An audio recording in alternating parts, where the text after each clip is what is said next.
है, अगर वहाँ उसको चेक नहीं किया प्रॉपर चेक का मतलब केवल वैल्यू चेक नहीं करना होता है, उसकी टॉलरेंस और उसकी लीनियरिटी मैच करनी चाहिए। कई बार सब इन ऑल रेस्पेक्ट सब कुछ सेम होता है देखने में, और पैरामीटर भी कई सारे वेरी करते हैं, मतलब सेम होते हैं, लेकिन एक पैरामीटर है लीनियरिटी का। त्या दिवशी तू बाहेर गेलता देखने त्यावेळेस में रात्रीच मतलब पाहिलं सारे होतं. पैरामीटर्स आपके मैच कर रहे हैं एक्सेप्ट लीनियरिटी।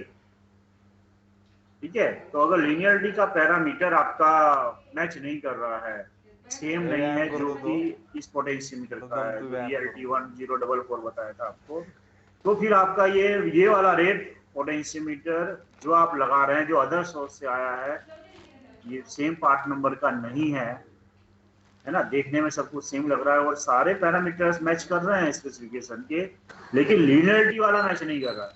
सपोज इसकी लीनियरिटी 1% है प्लासर वाले की, और उसकी 5% है, या जो भी हो इसका, जो भी उसका पैरामीटर होगा, तो फिर ये काम नहीं करेगा, क्योंकि सारा जो फंक्शनैलिटी है वो तो रेट के ऊपर ही है ना। हा मला पण वाटलं होतं ते शेव भाजीतली ठीक शेव है, नाही वाटत आपने अगर 10 खारी mm का शेव भरा वाटते है ना. और 10 mm का हा खारी इक्विवेलेंट मध्ये 500 आ रहा है, तब त्याला तो मी ठीक है। म्हणलं शेव भाजीतली नाही वाटत मला और 10 हीच mm का खारी वाटते. इक्विवेलेंट 600 बता रहा है या 700 बता रहा है, तो वो तो सब गड़बड़ हो गया ना, वो तो फंक्शनल डिस्टर्ब होगी, भले ही नया आपने लगा रहे हैं। ठीक है, तो ये कुछ चीज है जरूरी की जब वो पोटेंशियोमीटर पुराना हो जाएगा तभी उसकी लीनियरिटी डिस्टर्ब होगी। नया भी अदर देन अगर प्लासर से एग्जैक्ट प्लासर वाला अगर नहीं है, दूसरे सोर्स से आया ही है, हे और, सोनपापडी और सारी चीजें मैच कर रही थी, लेकिन लीनियरिटी को इग्नोर कर दिया गया है, तब भी आपका तो ये प्रॉपर नहीं करेगा। प्रॉपर क्या करेगा, मतलब जैसे आपने बताया कि पाणी अगर आपने 100 भरा मला तो जाणार 5 नाही. वोल्ट आना चाहिए, अगर लीनियरिटी का इशू रहेगा तो 5 वोल्ट ना करके 6 वोल्ट आएगा या 7 वोल्ट आएगा।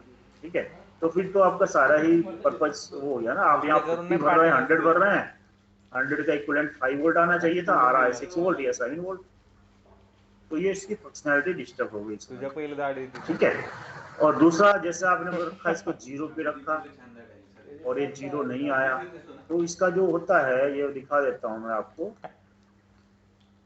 ये वाला होता है, ये जनरल वाला। तो ये क्या होता है, ये पोटेंशियल, जैसे आपको पहले भी दिखाया था मैंने, ये जो कैप होती है ये पोटेंशियोमीटर की शाफ्ट पे माउंट रहती है। ठीक है, और किसके द्वारा रहते हैं, स्क्रू से टाइट रहता है, तो कई बार वो स्क्रू ढीला हो जाता है, तो क्या हो जाता है, तो जो इसका जीरो है, जैसे कैप है इस वक्त ये जीरो बता रहा, देखिए क्या नॉच बना हुआ ना, देखिए ये आगे ये नॉच बनी हुई है, सपोज ये जीरो पोजीशन दिखा रहा है, तो फिजिकली आपको नजर आ रहा है कि ये जीरो पे है, सेंटर पे है, लेकिन चूंकि वो जहां से ये पोटेंशियोमीटर की साउथ पर वो टाइट है, वो लूज हो चुका है, तो घूम चुका है ना, तो यहाँ ये जीरो नहीं बताएगा। तो आप जब इसको इधर थोड़ा सा राइट करेंगे या लेफ्ट करेंगे तब जीरो बताएगा, तो मतलब उतनी एरर आ गई है। तो उसको करने के लिए क्या करते हैं, जो ये रेड कैप है, ये कैप है, रेड कैप को आप निकाल देंगे, स्क्रू ड्राइवर से करेंगे तो रेड कैप हट जाएगी, तो अंदर एक स्क्रू नजर आएगा आपको, उसको आप खोलेंगे तो ये पूरी कैप बाहर निकल जाएगी। तो आप हाथ से उस पोटेंशियोमीटर की शाफ्ट को जीरो करेंगे और फिर इसको एज इट इज इसी पे रखेंगे, और जो वो स्क्रू है उसको फिर और टाइट कर देंगे आप। ठीक है, अगर वो लूज हो गया है स्क्रू तो स्क्रू को बदल देंगे। तो जब ये आपका देखिए फिजिकली ये नॉच आपकी सेंटर पे नजर आ रही है, इसी तरह से इसका भी होगा, स्क्रू का भी, ये फिजिकली आपको सेंटर पे नजर आ रही है, ये भी सेंटर पे नजर आ रही है, तो जो इसका इलेक्ट्रिकल आउटपुट है एमएम में अगर आप देख रहे हैं तो 0 mm दिखाएगा यहाँ, वोल्टेज में अगर चेक कर रहे हैं, मल्टी चेक में चेक कर रहे हैं या जीरो पे मल्टीमीटर से चेक कर रहे हैं तो 0 वोल्ट बताएगा। ठीक है, तो ये तो पोटेंशियोमीटर को कैलिब्रेशन का तरीका है, बाकी ये आपके नोट्स में भी लिखा हुआ है सब। तो जैसे ये आपने देखा, ये पोटेंशियोमीटर ने कर लिया। अब जस्ट आफ्टर इट आप क्या करेंगे, देखिए ये सिग्नल कहाँ जा रहा है, 20D पे जा रहा है, कहाँ जा रहा है, हेलो 20D सर। पे। हाँ बताइए। सर ये मल्टीमीटर के सर 2 पॉइंट है सर, वो कहाँ पे लगाएंगे सर, जैसे जिससे पता चले कि हाँ 0 वोल्ट है या फिर फ्लैग लीड है तो कौन,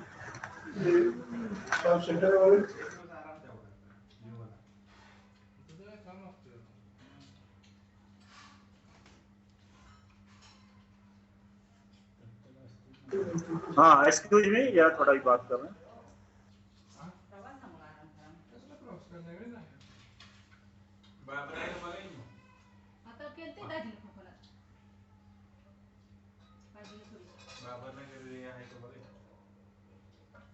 थोडा रस्ता आहे की. 4 वाजता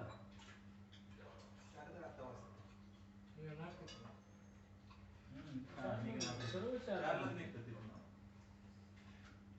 इथं 11ला नाही तर 11:30 भजी घे. होते ना किरण तुझ्या ओळखीला. चौधरीकडे.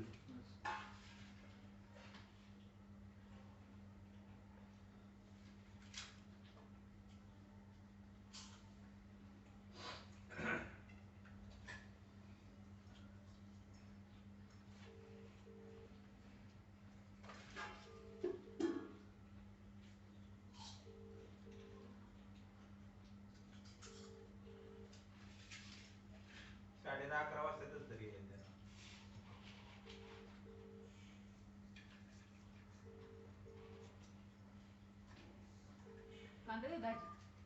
कांदा दे द्या.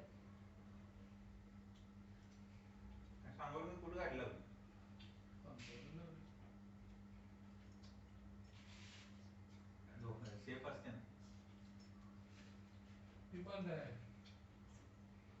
पार्किंग बंद आहे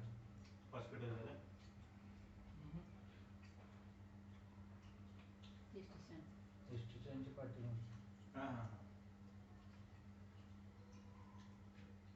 स्टे कमी चालू असतं त्याच्यामुळं बसने तुम्ही म्हणत होता बसने तर बसने तुम्ही अजून अर्ध्या रस्त्यात असला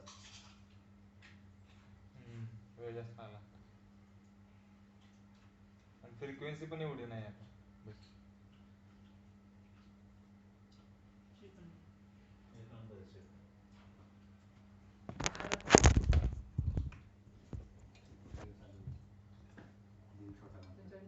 बताया था जो पैनल की जो बॉडी होती है वो पूरी अर्थ होती है. समझ में आ रही है? आवाज आ रही है मेरी? रेड बस वाल्यांची हाँ, ये जो पैनल की जो हाँ, बॉडी सर। ये ओडी होती है और जो अरे अंदर रेड एक बसची स्ट्रिप ते होती है. एसीची ये मैंने आपको दिखाया था पहले भी क्या म्हणले? जब सर्किट दिखा रहा था मैं बीच बीच में. वो ये इस तरीके जैसे पैनल को आप अंदर से खोलेंगे तो एक वो ब्रास की स्ट्रिप रहती है. मैं दिखा एसटीची देता हूँ 22,000 आपको. नाहीये ती अशोक लेलँडची बस आहे भारीतली त्याचे 22,000 पैनल्स है ना, तो इसमें मैं दिखा देता हूँ. ब्रास की स्ट्रिप मिलेगी लाल आपको. डब्बा झाला हो पप्पा. हाँ सर, उसके खाली स्लॉट अशोक में लेलँडची डालना. नवीन हाँ, गाडी आली ना आता उसके खाली स्लॉट में आप बस डाल म्हणजे देंगे. एकदम ब्रास चांगली जैसे ये है, देखिए इस बस तरह का हर हे पैनल में वाटतच होता है. नाही ती गाडी. इस तरह की ब्रास स्ट्रिप आपको हर जगह मिलेगी. ये लग्जरी देखिए, सारखी. ये पूरी ग्राउंड है, ये ओए है पूरी. ठीक है, ये जो इस तरह का है ये सब जगह मिलेगा आपको, सब पैनल में रहता है. ये इसमें आपको जो ब्लैक लीड है वो इसमें लगानी है. और ये दिखा देती है, देखिए जैसे है ना, ये इसी तरह की ये ब्रास स्ट्रिप हर जगह मिलेगी. ब्लू तार का मतलब ये अर्थ है, आपके ग्राउंड है. किती भरले आता पैसे आले? चांगलं आहे. हे फक्त ह्याचे झाले ना आणि राहणे तो कुछ पॉइंट होते हैं जो अर्थ ले जाते हैं, तो अर्थ पे आणि लगाना पड़ता है. राहण्याचे बिण्याचे ते वेगळे देणार का पैसे का त्यातच आहे? तो जैसे पैनल कहीं छोटे पैनल रहेंगे तो उसमें भी मिलता है ये.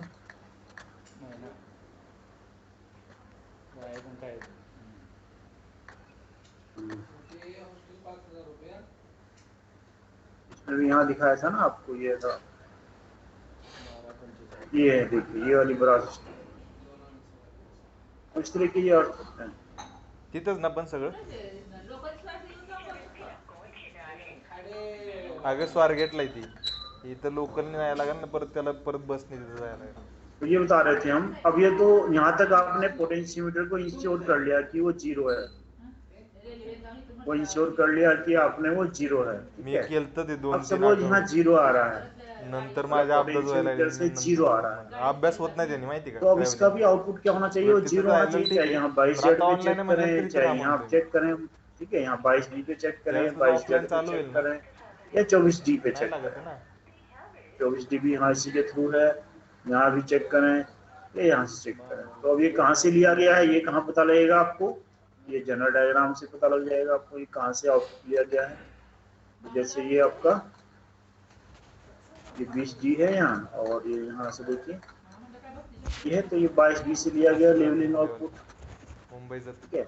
ये तो लिफ्टिंग, पण एवढंच ठीक है। लवकर सो वो रात्री आउटपुट है, मतलब वो मैं बाबा पीसीबी में क्या मतलब होता है उसका पोटेंशियोमीटर को एडजस्ट करने का, ये वाला। तो मुंबईवरनं अगर भरपूर यहाँ येते. जीरो है, ठीक है, सपोज यहाँ जीरो है, तो इसका भी आउटपुट हो या यहाँ से ले रहा आउटपुट, वो भी क्या होना चाहिए, जीरो ही होना चाहिए ना। क्या होना चाहिए, जीरो ही होना चाहिए। अगर यहाँ आपने इनपुट दिया है जीरो, तो सब जहाँ भी चाहे यहाँ चेक करें, चाहे यहाँ चेक करें, यहाँ करें, यहाँ करें, आउटपुट जीरो ही होना चाहिए। अगर सपोज जीरो नहीं है, कुछ ऑफसेट वोल्टेज है, तो आप इससे P1 से एडजस्ट कर, ठीक है। तो ये आपने पोटेंशियोमीटर को एडजस्ट कर लिया, जनरल लिफ्ट को, और यहाँ ये पीसीबी को एडजस्ट कर लिया, ठीक है।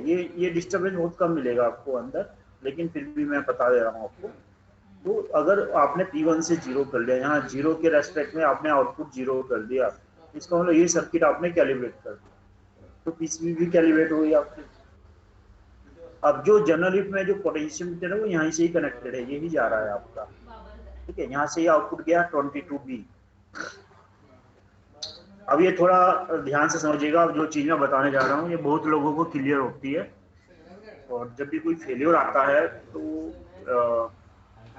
उसको टैकल नहीं कर पाते, क्योंकि उनको ये पाथ नहीं मालूम रहता। तो जनरल लिफ्ट से रिलेटेड फेल्योर अगर आता है, वैसे तो बहुत रेयर आता है, लेकिन अगर आता भी है तो उसको ट्रेस आउट नहीं कर पाते, तो पेंडुलम में और हाई ट्रांसड्यूसर में उलझे रहते हैं। अभी मैं आपको बता रहा हूँ, अब जो चीज़ आगे भी और बताने जा रहा हूँ उसको बहुत ध्यान से समझिएगा। वो प्रैक्टिकल चीज़ें हैं और कहीं बुक्स में या कहीं नोट्स में लिखी हुई आपको नहीं मिलेगी, वो based on my practical experience जो मैं अभी आपको बताने जा रहा हूँ। तो ये अगर आपने यहाँ से दिया है, ठीक है, यहाँ आपने कहा ये जीरो हो गया, ठीक है, ये जा रहा है आपका। अब ये आप देखिए ये कहाँ जा रहा है, ठीक है, ये लेवलिंग सर्किट को जा रहा है, ठीक है। तो अब ये देखिए, ये तो आपने जनरल लिफ्ट दिया, तो ये कहाँ जाना चाहिए बताइए मुझे। जनरल लिफ्ट आप दे रहे हैं तो कहाँ जाएगा ये,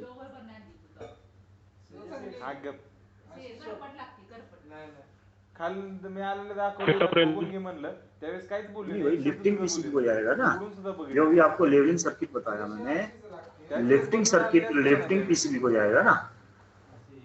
देखिए ये है आपकी लिफ्टिंग पीसीबी, आम्ही दोघांनी जो ये जनरल लिफ्ट जो आप दे रहे हैं ना, जो फ्रंट केबिन से जो आ रहा है नाही सुचला आता. वो यहाँ आ रही है वैल्यू, 347। हाँ ये देखिए ये है, ये F22, ये जो F22 है यही जनरल लिफ्ट वैल्यू है, जो दोनों को जा रही है 4Z। 12 वाजेपर्यंत रात्री. क्या जा रही है, 4Z, देखिए दोनों को जा रही है। F22 देखिए ये F22 है, मल्टी चेक एड्रेस है। अगर मल्टी डे चेक करें ये E55 लिखा हुआ है, E55 वही दिखाया था मैंने आपको टर्मिनल। ये आएगा आपका, और ये देखिए इसको आप अलग कलर से हाईलाइट कर लीजिए, ठीक है। ये जनरल लिफ्ट है। अब इसके कैसे आप इसको इंश्योर करेंगे कि आपकी जो जनरल लिफ्ट है फ्रंट केबिन से यहाँ आपकी सही आ रही है नहीं आ रही है, उसको आप कैसे इंश्योर करेंगे। इसको आप हाईलाइट कर लीजिए किसी और कलर से, ताकि आपको ये पता रहे कि ये जनरल लिफ्ट है which is coming from the front cabin, E55। यही वैल्यू मैं आपको दिखाई अभी आपको। मल्टी चेक एड्रेस अगर आप वर्किंग केबिन में देखना चाहेंगे तो F22 सिलेक्ट करेंगे आप, और यही वैल्यू दोनों जा रही है कहाँ, आपकी 3 पीसीबी को जा रही है, लेफ्ट पीसीबी, राइट पीसीबी और इसको सैटेलाइट कंप्यूटर। तो अभी हम केवल इसकी बात करें, लेफ्ट और राइट, ठीक है। और ये F22 है, ठीक है। ये अभी आपको एक बार फिर दिखा देता हूँ, ये है E55। तो ये आपने जनरल लिफ्ट पोटेंशियोमीटर से जनरल लिफ्ट यहाँ दिया आपने, ये 20D पे दिया, और ये आउट हुआ यहाँ तो जनरल डायग्राम ऐसा लगता है कि नीचे है, ये 22B हुआ, यहाँ आउट हुआ, और ये आपका E55 जा रहा है आपका टू लिफ्टिंग वैल्यू। तो यहाँ लिख करके छोड़ दिया E55, और वहाँ लिखा हुआ वो E55 आ रहा है ना।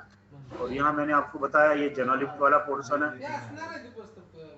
इसमें में, ये वाला देखिए आपको ये बताया 22D पे आपने दिया, और ये आपका ये यहाँ से ये 22B पे वापस गया आउट जनरल, ठीक है। चलिए पहले इसके सेक्शन में पूरे कर लेता हूँ, क्योंकि मैंने पहले आपसे बोला था कि मैं पहले सेक्शन बताऊंगा इसके, तो वो आगे बताऊंगा। तो पहले मैं इसके सेक्शन पूरे कर लेता हूँ, फिर आपको वो आगे का जो जनरल लिफ्ट का बताया था उसको बताऊंगा। हाँ, तो पहले इसके सेक्शन में पूरे बता बघू देता दे हूँ। की आपण तो एवढं मैंने बताया था ये जनरल लिफ्ट सेक्शन है, इसको ऑफलाइन कर लीजिए आप, ये जनरल लिफ्ट सेक्शन है। तर पर पॅकिंग करताय पाहिजे और ये है आपका स्लू वैल्यू, ये क्या है स्लू वैल्यू, इसको भी बताएंगे आगे डिटेल में, अभी आप केवल पूरे सर्किट की आउटलाइन आप कर लीजिए। ये स्लू वैल्यू है, ठीक है, ये स्लू वैल्यू सर्किट है इतना, ये 5A 5B 5C 5D, ये स्लू वैल्यू सर्किट है, ठीक है। तो ये लेफ्ट वाला जनरल लिफ्ट हुआ, ये स्लू वैल्यू है। अब जो ये नीचे आपको नजर आ रहे हैं circuit 2A 2C 2B 2D और ये इधर, इनको आप काट दीजिए, इनको आप क्रॉस कर दीजिए यहाँ ऐसे, इसको क्रॉस कर दीजिए। क्यों? क्योंकि ये आपका लेजर लेवलिंग से संबंधित है, तो किसी भी CSM में आज की डेट में ये काम नहीं कर रहा है, ठीक है।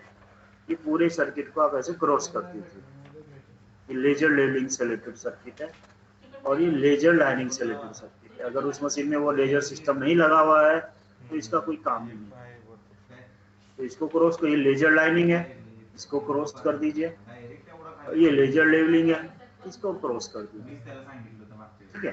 फिर आप इसके नीचे आ जाइए। अब ये वाला सर्किट जो है वर्साइन का सर्किट है, ये दो ही ओपैम्प है इसमें, OP6C और OP4D, ये जो ओपैम्प है ये वर्साइन के सर्किट है, हे केलंय है ना, ये वर्साइन से रिलेटेड सर्किट है। सब डिवाइड केलंय। तो भी इसमें मैंने आपको क्या बताया, त्यांनी मेडिकल एंट्रन्स एक्झामचं हे केलेलं आहे। ये मैंने आपको आणि जनरल लिफ्ट का बताया, हे काय ठरवायचं, ये मैंने आपको पुस्तक मी आज 2 दिवसात स्लू complete का करणार. बताया, 2 दिवसात ये लेजर complete. लेवलिंग का बताया जिसको मैंने कहा क्रॉस कर दीजिए, ये लेजर लाइनिंग का बताया, इसको बोला नाही मैंने नाही क्रॉस कर कॉम्पिटिशन मध्ये दीजिए, उतरलं म्हणलं ये तर मैंने ठरवायचं, बताया 2 वर्साइन दिवसात का। करायचं, हिशोबाने नाही तो बचा क्या ते फिर? करायचंच। हम्म? 2 क्या बचा दिवसात फिर? नाही, 2 दिवसात झालं पाहिजे। कौन सा सर्किट बच गया? आणि हे- आजारी बताइए फिर कौन सा बच गया? मुद्दाम नाही, थंडीमुळे जरा मला जास्त झालं। क्रॉस किसको किसको करना है सर, फिर से बताइए। हाँ, 2 जनरल दिवसात लिफ्ट काय बच करायचं, ये वाला, ये जो चार हैं OP2A 2B 2C 2D 27, ये इसको करना है, 6 इधर है ये, है ना, और ये 4 इधर है, इनको क्रॉस कर दीजिए, इसको यहाँ से ले आके यहाँ तक पूरा क्रॉस कर दीजिए, ठीक है। ये लेजर लेवलिंग का, ये लेजर नाही लाइनिंग आता का, जास्त नाही तो ये टाकलं। जनरल लिफ्ट हुआ, ये आपका स्लू हुआ, ये वर्साइन हुआ, तो ये बचा हुआ किसका होगा फिर? ट्रेनिंग ह्याचं लागेल, ट्रेनिंगची एक्झाम ह्याच्या लागेल नाही आली सुपर एलिवेशन हाँ, ये सुपर क्रॉस लेवल का है, ये फ्रंट पेंडुलम का सर्किट, क्योंकि ये फ्रंट पेंडुलम और कैंट इसको वर्कआउट करता है, ये फ्रंट पेंडुलम का क्रॉस लेवल कह सकते हैं, जो भी लिखना लिखना है, ये क्रॉस लेवल सर्किट है, फ्रंट क्रॉस असं लेवल बोलल्यानंतर मग काय चांगलं कि वाटतं। जो आप कैंट भरेंगे वो आएगा, और जो फ्रंट पेंडुलम का सिग्नल आएगा वो आएगा, वो वर्कआउट होगा, वो कैलकुलेशन होगा, और जो आपने कैंट दिया है लेफ्ट या राइट के हिसाब से वो आगे असणार आहे ना। पीसीबी को जाएगा, लेफ्ट की पीसीबी को जाएगा या राइट की पीसीबी। तो ये बचा हुआ है सर्किट, बचा आपका ये वाला, ये सुपर एलिवेशन का या क्रॉस लेवल का या कैंट का, कैंट प्लस क्रॉस लेवल ऐसे लिख सकते हैं आप, टीचर ठीक है। शिकवण्याच्या super elevation plus front cross level, शिकवणार super elevation plus front cross level, उद्या हा सब्जेक्ट ठीक शिकवणार है। म्हणजे देखिए आपल्या फ्रंट पेंडुलम का सिग्नल यहीं आ रहा है, और जो कैंट भर रहे हैं वो भी यहीं क्लासरूम आ मध्ये रहा हाव है, ठीक है। सगळ्यांचं ये वर्कआउट हो रहा है, तो एक आउटलाइन बता दी मैंने आपको, फ्रंट इनको PCB, general lift, slew, laser levelling, laser lining, versine और फ्रंट पेंडुलम या फ्रंट क्रॉस लेवल एंड आपका सुपर एलिवेशन, ये सब, ठीक है। तो ये तो आउटलाइन होगी। अभी जो मैं बता रहा था आपको जनरल लिफ्ट का बता रहा था आपको, ये जनरल लिफ्ट है, हम यहाँ से दे रहे हैं आपको, ये जनरल लिफ्ट दोनों पीसीबी को जा रही है, श्रीखंड आणायला म्हणलं तर 6 रुपये घेऊन आला. 6 रुपये नाही, मला वाटलं तुझ्याकडे पैसे आहेत ते फक्त 7 ये ऑनलाईन होईना म्हणून मी ठीक है। ये आपकी देखिए यार, इसमें मैंने कहा आपको अलग से हाईलाइट कर लीजिए, ये जनरल लिफ्ट है FT, और जेट और ठीक है ये। तो अब मैंने आपसे ये कहा कि आपको कैसे पता लगेगा कि आपका जनरल लिफ्ट वाला सर्किट सही फंक्शन कर रहा है या नहीं कर रहा है, ये मैंने आपसे कहा, ठीक है। तो ये लिफ्टिंग गैल्वेनोमीटर ये है, जो जनरल लिफ्ट के इंडिकेटर्स होते हैं, लिफ्टिंग इंडिकेटर्स गैल्वेनोमीटर्स होते हैं, ये होते हैं। त्याला आवाज देऊन ये लेफ्ट साइड का है और एक ये राइट साइड का, इनको देखना है आपको, ठीक है। इनको कैसे देखना है पैसे काढून मग ते. वो बता देते हैं आपको।